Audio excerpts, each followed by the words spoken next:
Tonight, the dismal RSVP list is sending the question to every corner of the earth, what is the purpose of the United Nations? When you stop and think about it, it has become sort of a silly name. It can't be that united when leaders from the most powerful nations on the planet, France, England, Russia, China, and India, they're all no-shows. And don't tell me each leader of those 5 most powerful nations had a death in the family. We would have read about that. And don't tell me it was an unexpected scheduling conflict. Every nation has known about this date, the opening of the UN General Assembly, for more than 75 years. It's right there on the UN website. It reads, "The General Assembly shall meet every year in regular session commencing on the Tuesday of the 3rd week in September." Okay, check your calendars. That's today. So why didn't India, Russia, China, Britain, and France, why didn't those leaders show up? Now, I suppose Putin, he's got a pretty good excuse. He does have an arrest warrant outstanding from The Hague for genocide in Ukraine. But wait a second. Because of the unique nature of the United Nations, there are special rules that allows all sorts of scoundrels from around the world to safely attend without getting arrested. Leaders who can't get U.S. visas in ordinary circumstances, they're allowed to attend. Iran's president, Ibrahim Raisi, he's here, and his country is the world's leading sponsor of terrorism. So why isn't China's president Xi Jinping there? He's been to the UN before. And what happened to India? Maybe the Prime Minister, Narendra Modi, is exhausted. He just played host to the G20. But that's sort of a lame excuse. Our 80-year-old president, who was at that same G20 summit in India, he rose to the occasion. He was there. So you would think Modi, a youngster at 73, could have dug down deep inside and found the stamina to attend. India's a big deal. It's ranked number 5 in the world's GDP rankings, and he's a no-show. And why didn't England's Prime Minister, Rishi Sunak, show up? He's the first UK Prime Minister in a decade to play hooky for the opening of the UN General Assembly. Now, 10 Downing Street reports their Prime Minister is a no-show because he has a busy schedule and pressing domestic commitments. Really too busy? And pressing domestic commitments? Our President Joe Biden has big pressing domestic commitments. Our government may shut down in 11 days, and he managed to find both the time and energy to go. So I'm surprised the British Prime Minister didn't show up. Maybe the Brits are throwing in the towel and content to abandon their worldwide diplomatic influence. So one more. President of France. His excuse, it's my favorite, I say it's tongue-in-cheek. No, it's not the one where you buy that fake COVID test on the internet and send it around saying, "Can't go, have COVID, so sorry."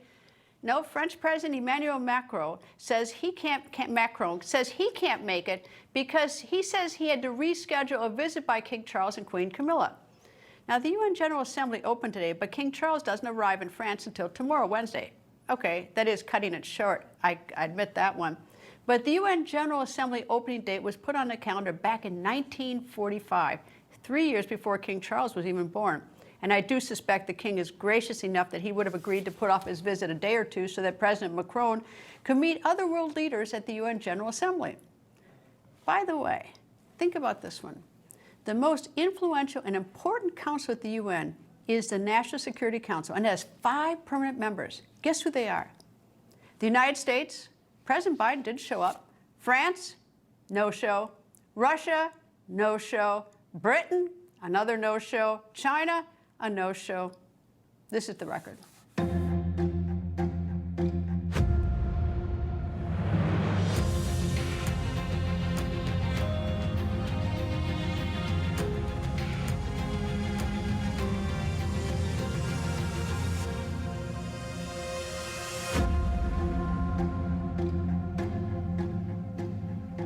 As the president deals with major foreign policy crises and heated debates over sending American money overseas, there is sticker shock back here at home.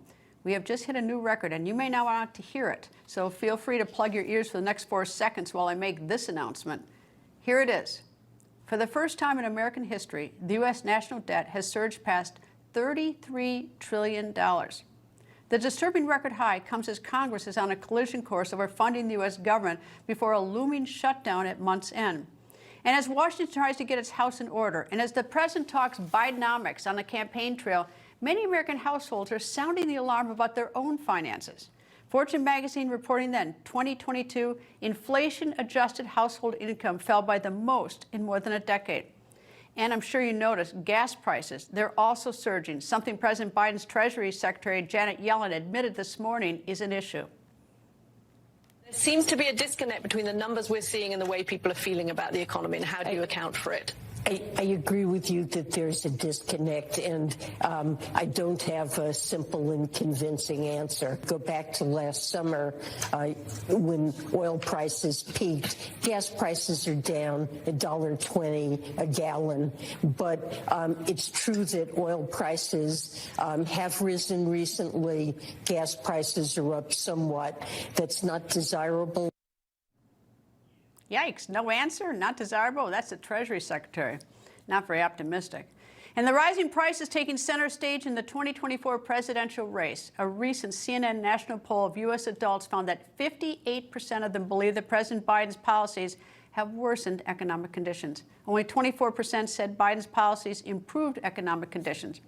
A separate national poll, this one from USA Today, shows Americans trust former President Donald Trump more than President Biden to make the economy better. And that trust that they have Trump over Biden is an 11-point margin. So how does this factor into government shutdown negotiations? House Foreign Affairs Committee member, Florida Congressman Brian Mast joins me. And I might add, today is a very special day for all of us, including Congressman Mast, because he is celebrating what he calls his Alive Day. Because 13 years ago, on this day in 2010, Congressman Mast was serving in the Army in Afghanistan. He was a bomb technician. And on that day, while clearing a path for Army ranges in Kandahar, he stepped on an IED, immediately amputating both his legs. How his life was saved is an extraordinary tribute to military medics and doctors, as well as his own spirit and determination. While in his hospital bed, Mast pledged to become a Florida congressman, and that he did. He took the oath of office on January 3rd, 2017. So happy Alive Day, sir, to you. Thank you. I appreciate it. I was glad to be in the fight then. The injuries were hazards of the profession, and I can tell you I'm glad to be in the fight right now. All right, well, we're glad to have you here. Okay, let me ask you, I started this show about the United Nations. Nobody showed up. So can you tell me, what's the point of the United Nations for the United States at this point? You could talk about a lot of things. You covered a number of them.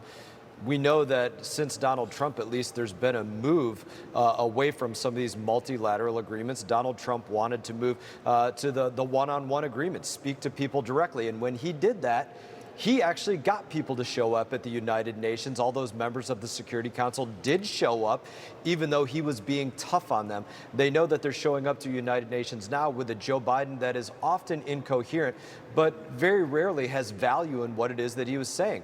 Putin and Xi Jinping were not there. He did not take the opportunity to hammer them in what is going on with Ukraine or with Taiwan or other things. There's just not a value in at least my opinion, in what Joe Biden is bringing to American economics, American energy, American security, and not to those that are attending the United Nations. I'm very prideful of the fact that the United Nations is in New York, and I really want the United Nations to be successful, and I want the United States to be dominant in it. But in 2021, we paid $12.5 billion, and we can't even get the four other members of the National Security Council, the permanent members, to show up. All these giant economies, nobody shows up. So $12.5 billion, what are the American people getting for that? Well, it didn't start with the UN coming together for the General Assembly. You go back to France and Macron and him speaking before any conflict goes on between China and the United States of America, of him already saying, hey, we need to move away from the United States of America. Let's not be in between what's going on between China and the United States of America and Taiwan. These members were moving away long before this. All right, let me turn now to the government shutdown. We're about 11 days away. Is there going to be a shutdown? Do you predict one or not? Well, I'll lay out the menu for you and say it's definitely possible. of which you already know. But the menu is, look, right now tonight, there are negotiations for a continuing resolution that is very simple, very short, but would attach something very important to it, which is what's known as H.R. 2, which is a very serious border security bill. That's the choice one right now. Why is that choice one right now? Because the 12 appropriations bills that have to go through the House of Representatives, 10 of them are out of the committees, 2 of them are not out of the committees, but as was seen just on the floor just a couple of hours ago, the defense appropriations bill, it failed to pass the floor. It couldn't get the yes votes that it needed to even pass that. So it really shows you that in order to avoid a government shutdown, you're probably going to need at least a 30-day continuing resolution to continue funding the government at the current levels while those appropriations reach the appropriate negotiations. Well, Congressman Brian Mast, thank you for joining me. Glad special day for you, and we'll be watching. Hopefully the government doesn't shut down. Thank you, sir. Coming up, one senator is threatening to wear a bikini on the Senate floor. I'm going to tell you who and why when the record continues.